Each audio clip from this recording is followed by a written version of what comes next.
Troy Streckenbach, Brown County Executive, has been in that position since 2011. New Patriots was privileged to have him on our stage. I think that was back when we were in Morrison, meeting there. And I think we've had him probably at least 2 other times since then. It has always been a pleasure to hear how he is leading the county. There will be a Q&A after a while, and I am going to ask him whether that is his vision for the new Brown County executive offices in downtown Green Bay. Looks pretty good. So with that, let's give a warm welcome to Troy Streckenbach.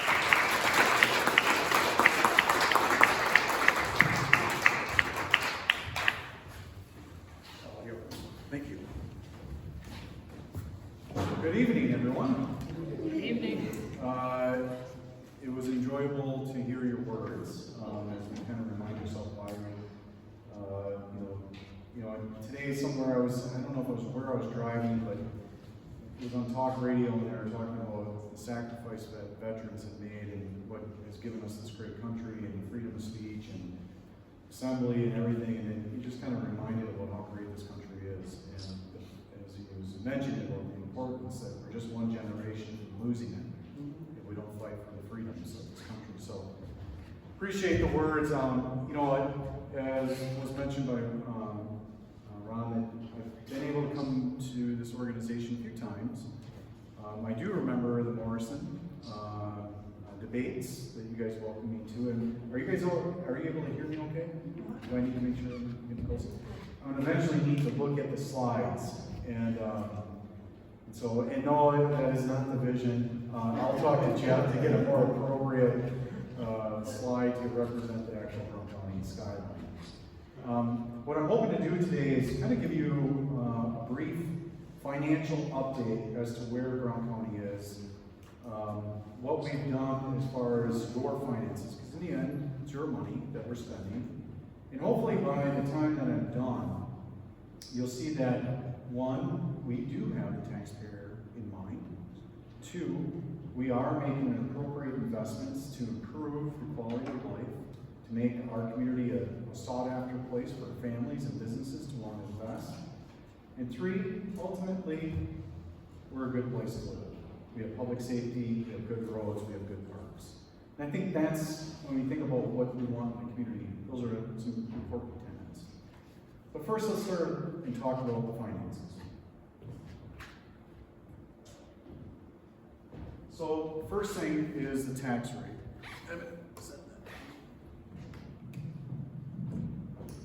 Can you guys hear me? Is this better when I talk to this? Okay. So when you look back in 2018, the tax rate was roughly at 4.56, and today we can't find the last time it was at 2.8, but right now the tax rate is at 2.8. It's the lowest that we can find. Back in 1972, it was at 7.93 when we had high inflation. I bring this up is because what's been in the national conversation the last 4 years, or at least the last 3 years, is about the cost of everything, inflation. And I point this out to make the fact that we recognize that citizens in Brown County, residents, are struggling with the high cost of products. We are trying as a government to recognize that so that we're just not passing the cost on to you. But we do have services that we provide. When you call 911, do you expect someone to pick it up? After the snowstorm, did you expect to be able to drive to work? We do provide a lot of different services that the citizens rely on, businesses rely on. Equalized Valley. What does this mean? This represents the value of your community. Are we growing or are we in decline? This would illustrate that we're growing, that people feel that we want to continue to invest in this county. And that's a great sign, right? That means we have development. Just 2 paper mills alone added $1 billion worth of value to our economy. that's pretty significant, but as you can see, there's construction going on all over the place. One of the things that will be in your slides is how the county has worked to make sure that we are bringing in infrastructure. So when you think about the VV29 interchange and you think about Southern Bridge, what that represents in helping our economy continue to grow. Why is equalized value important? Because ultimately, when we bring on new development, that brings on more properties to help cover the expenses of the services that we want to be able to provide. So in 2024, our budget was $94,578. Our tax rate was 3.4 or 3.04. Our total outstanding debt was reduced by 8.4 million, and our property tax bill on a home value at 150 went down to 41, 200,000 went down to 54. The budget that we're operating in right now actually went down about $40-some thousand in total. So we actually had a levy decrease. Our tax rate, as you can see, went down almost 25 cents.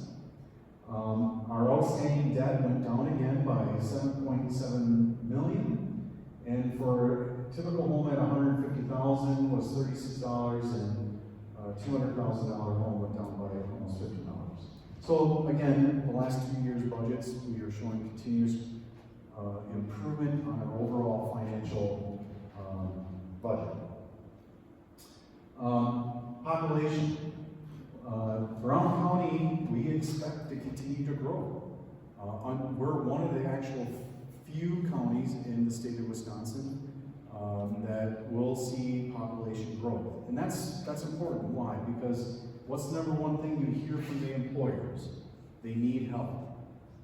We need the workers to be able to produce the products in this community. And our fear, of course, is if we don't have a steady supply of workforce, we may lose that workforce or that company to a different location. What's happening in population throughout different municipalities? As you can see that Bellevue is growing almost by 6,000 individuals. Hobart is growing by almost 7,000. Howard's growing almost by 10,000. Does this surprise anybody here as far as where the growth is happening? You can see it. You can certainly see it. As far as where the growth is happening, it's happening in the suburbs. It's happening outside the Beltline. Howard, when we did the VV29 interchange, that was really to help the growth that was happening in both Howard and Hobart, but also the pressures that was happening with the Pulaski School District.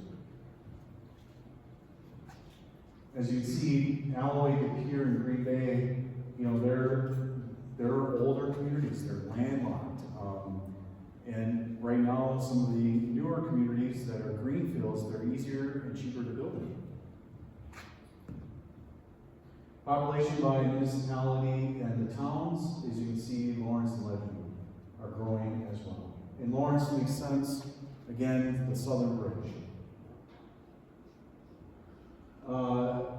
What does this look in terms of the rest of the nation? I mean, if you're ever wondering about how do we compare to the rest of the nation in terms of overall cost. As you can see, we're buying a house for 11% lower than the state average. Compared to the national average, we're actually 21%. Utilities, 6% lower than the state average, 5% lower in the national average. And then I can kind of go through, but I mean, as you can see, overall, we're 6% lower than the state average and 8% than the national average. So that's promising, right? That means that it's not overly expensive to live here. In terms of what the rest of the state looks like and what the rest of the nation looks like. Housing market, right now we have a problem, and this is one of the problems that if we don't figure it out, it's going to cost or it's going to make it more difficult for families to want to move here. Remember I talked about how our population is going to increase? It's going to be difficult to house those individuals if we don't get more housing units into the market. And so that's a struggle that we need to figure out as a community and as an economy to be able to make sure that we can accommodate that increased population that's going to take place here in Grant County. The thing is that, Madison, Waukesha, Appleton area, they've been able to keep up with the increased population. This is something that, we measure, we look at, we're looking always at trends to see, are we coming close to what happened in 2008? And let's see if this will pull. Yes, sorry. So we all know what happened here, right? In 2007, the housing crisis. And this is showing you the amount of delinquencies in millions that we had at the peak. And so, and here we're kind of right back in this little trend going back up. Hopefully we're not back at that point, but it's one of those measures you try to see, how is the overall economy doing? Are we starting to see more homeowners struggling to pay their property taxes? Is this the first sign that should be of a concern for us? And if it is, let's take notice and what can we do to help? And that's more about just having a conversation. Investments in Rock County. As I mentioned to you earlier, this is the South Bridge. Everybody's heard about the Southern Bridge, right? This ain't new to anyone. It's about $180 million in total. It connects 7 different municipalities together, from Ashwaubenon, Hobart, Lawrence, De Pere, across the bridge to Rockland, Ledgeview, Bellevue, and then over to 43.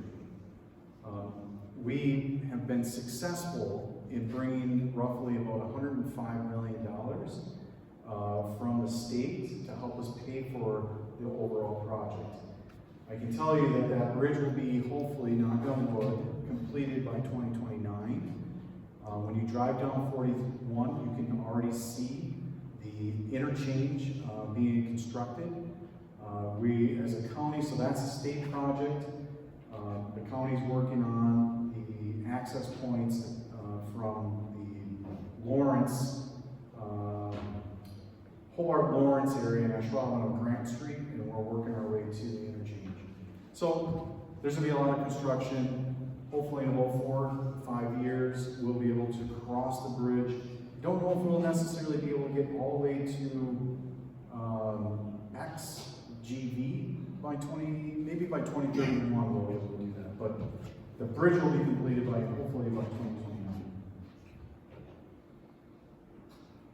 As I mentioned to you earlier about the VD29, one of the things that was successful, this is actually a state project, and more than likely wouldn't have been constructed or completed in the relatively near future. The reason being is because the state had addressed the safety concern by putting those J-turns in. Remember the J-turns that were there that helped to address the collisions that were taking place?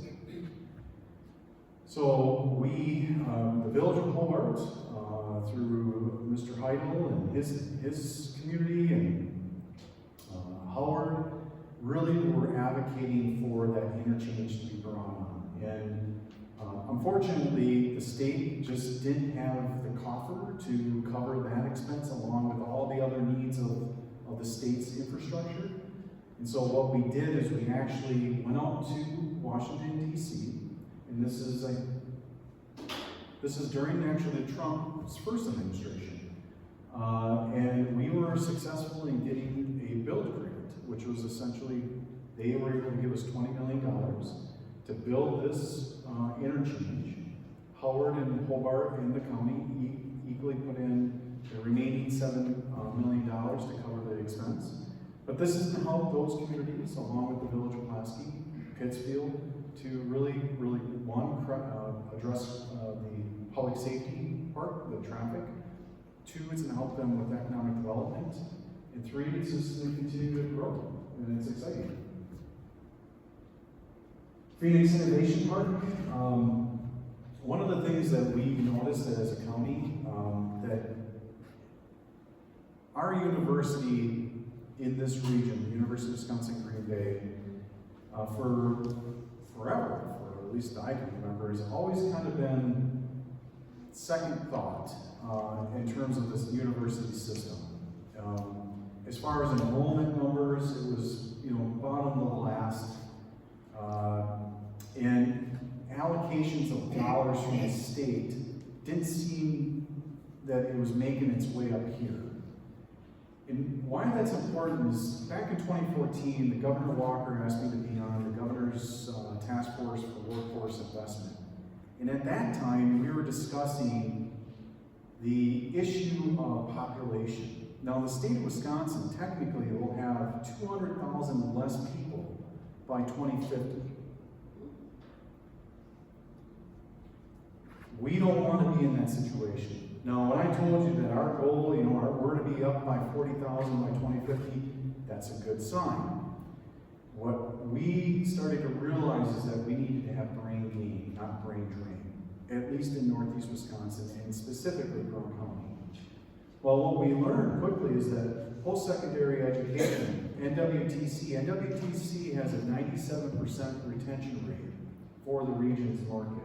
So every kid that goes in to the technical college and graduates ends up staying in the region for their employment.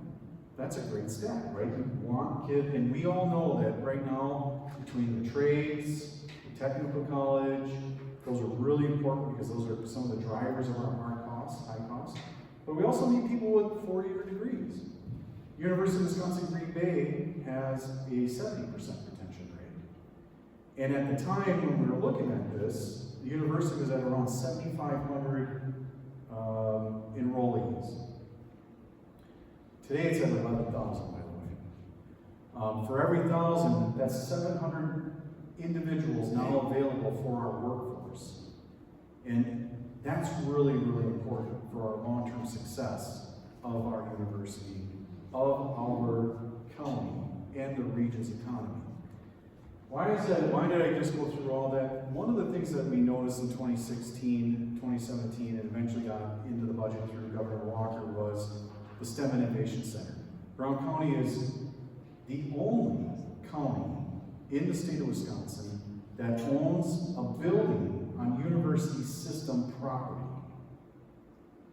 And we made that investment because we knew we couldn't rely on the state or the university system to give us the dollars to build the building. And why did we need the building? We needed the building to house the engineering school. And why is engineering important? Because we have the highest demand for engineers in all of the state of Wisconsin. And the problem, of course, of this is that when our students graduate from our high schools, they end up going to other colleges. And at those other colleges, Milwaukee, Platteville, Madison, Michigan, guess who's waiting right outside the door? Employers. Employers are basically saying, you got into the engineering school, by the way, come work for us as an intern, we'll pay for your last 2 years, and you got a job. Boom, we just lost that student. We needed to bend that curve and redirect it back to us because our employers, who we all rely on, need those students to stay here. I'll just give you one other stat that was astonishing to me that should have never been the case. It should have never gotten to this point, and we should have fought harder as a community to not allow it to happen. But most comprehensive, actually, all comprehensive universities in the state of Wisconsin, with the exception of Madison, Madison has a different number. Their high school graduates in their university zone area retains 2% of their kids to that university. So UW Eau Claire, all the kids who are graduating from Eau Claire end up, 2% of those kids end up staying there. We have 1%. So we're losing 1% of our kids to other colleges. Natural, right? It's because our university has not been built up enough to entice, to encourage, or to attract kids to want to get the 4-year degree here. That 1%, by the way, represents 10,000 kids. So, we got a lot of work to do. And one of the objectives that the county saw, and firmly believes, is that we need to make an investment in this university because we can't wait for Madison or the university system to do it, because if we do, it takes 10 to 20 years for them to give us money to actually put into the system. So we made the investment ourselves. The engineering school, by the way, if you guys ever run into John Nygren, he was on the Joint Finance Committee back at the time.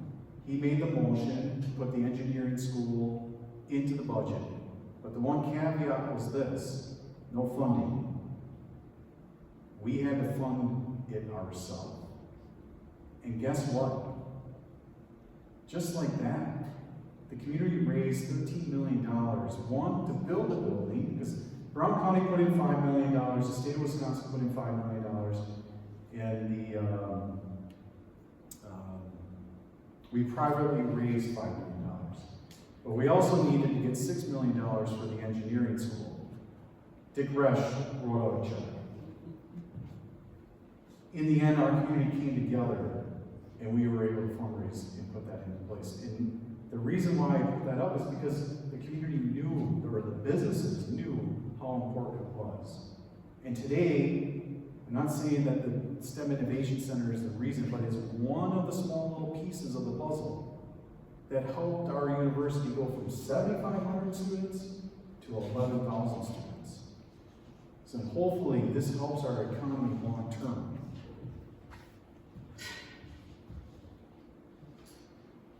Pamper Park, does anyone ever go there?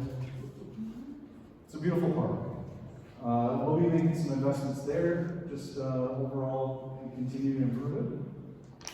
Bark Hills, that's a beautiful park. If you guys ever go out there for bird watching or snowshoeing or cross-country skiing, they do the at-night walks. We'll be making some investment up there. Fox River Trail will be paving. It's roughly $800,000. I think we're going to try to get all the way down to Greenleaf.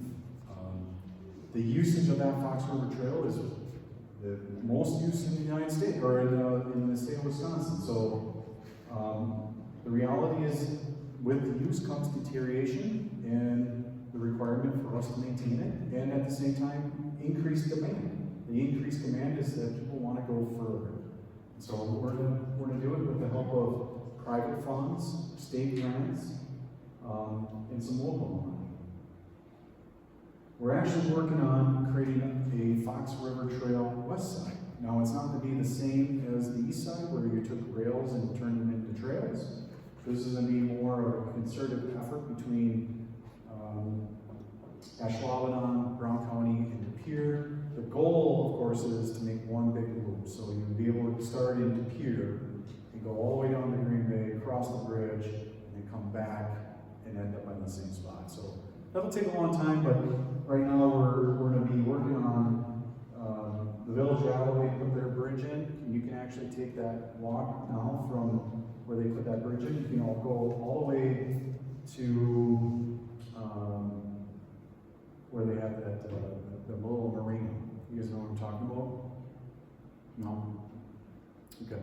Well, when you get time, you should come and use it, because it's a beautiful walk along the Fox River. Rush Expo, the NFL draft is coming. One of the things that helped the NFL draft come is the fact that we built this. It's so far been very successful in terms of what we expected, as far as the things that we're able to bring to this community and what it's doing for our local economy. Has anybody seen the news about the Ashwaubenon Library branch and what we're doing there? So this is one of those things where we're trying to find partnerships. We don't want to have standalone buildings. Right now we're looking for collaboration. We're looking for how do we have communities kind of come together in spaces. And so the library in Ashwaubenon is actually going to be with a residential development for 55 plus members in our community. And so the goal, of course, is that there will be pickleball and there will be swimming, and that's all on the private side, or the developer side, but we attached the library to it. And we're hoping that this creates really great synergetic opportunities for the community to come together. And we're really excited about what this represents and what it looks like, because right now I'm not sure if I have a slide on this, but we have something going on in Denmark in partnership with One Denmark, and we have something going on up here in Pulaski. They won't look like these as far as the residential, but we think this is a pretty cool project. Just mentioned the One Denmark, we did get a $4 million grant to help us with that project through Governor N.E.W's office. And that should hopefully start in this year, July. Pulaski, as I mentioned, County bought this building right here with the intent that we're going to partner with the Village of Pulaski and kind of turn it into a community center and a library at the same time. Tourism grants, the county has helped provide some money towards the additional hockey. Anybody have kids that play hockey or grandkids? Or hockey's a pretty big sport. Cornerstone needed another sheet of ice. They raised $23 million. Brown County provided $1 million towards it. In Lawrence, we provide some dollars for I think it's lacrosse and rugby. In Howard, we provided some funds for the soccer fields. Where this all kind of ties in, remember I showed you that picture of the Rush Expo? Technically, we're all on the hook for that. We're in debt, we guarantee the debt in the county, which in fact is you, if you're all Brown County residents. And in order for us to pay that, we rely on hotel tax. I remember Ron saying something about hotel tax in one of the speeches. But the heads and beds tax pays for that facility. It pays for the Rush Expo, it pays for the Rush Center, and it pays for the KI Center. And we want to make sure that we have enough business coming in to make sure that we never, ever need local taxes to support the paying of that debt. And one way for us to do that is today, if you have noticed, children's sports is exploding, and parents travel all over the state of Wisconsin in the region to watch their kids play sports. And the fascinating thing about this is that once these things are done and completed, we will see our heads and beds tax continuously grow, and we'll see our economy continue to grow. So this is a great economic development type of investment the county board made. And that is it in terms of some updates from Brown County. One of the slides that wasn't on here, and I thought it would be, in your memo about me coming to speak to you today, it says 86 million that's been paid off. When I first came into office, the debt was right around 150, let's just say 150 million. Today, we're about 39 million. And my goal is to have it completely paid off. There is nobody, unless that county is already, is debt-free, there's nobody going that direction as far as paying off their debt. Our debt levy, so your property tax payment to pay for the credit card, when I first came into office, was around $15 million. So of our property taxes that we would collect, we needed 15 million of that just to pay the debt. Today, that's below 6 million. So yes, we are conscious of the taxpayer, but we're also, as you saw, these are small projects. There's all kinds of projects that the county is doing right now. We're improving the overall community. I can tell you about some of the things that we're doing with the jail. I can talk about the zoo. I can talk about, just there's so many projects that we have going on. But what I'd like to do is save time for questions. And I think we're at that point. So,